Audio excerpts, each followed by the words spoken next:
بسم اللہ الرحمن الرحیم۔ آپ صلی اللہ علیہ وسلم نے فرمایا، جب تم میں سے کوئی شخص آخری تشہد سے فارغ ہو جائے تو 4 چیزوں سے اللہ کی پناہ مانگے: جہنم کے عذاب سے، قبر کے عذاب سے، زندگی اور موت کے فتنے سے، اور دجال کے فتنے سے۔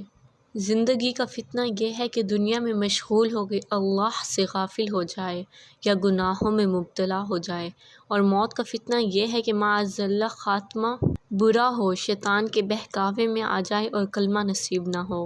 ہم اور ہماری آنے والی نسلوں کی عزت و حیا کا بقا صرف اور صرف اسلام کی روشن تعلیمات میں ہے، اس لیے ہمیں اپنے معاشرے سے غیر اخلاقی، غیر اسلامی اور غیر فطری رواجوں کو ختم کرنا ہوگا۔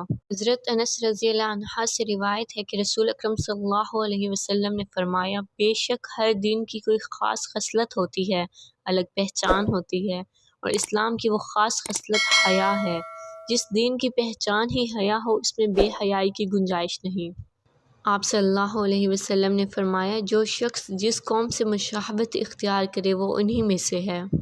آپ صلی اللہ علیہ وسلم نے فرمایا، جب تم حیا نہ کرو تو جو چاہو کرو۔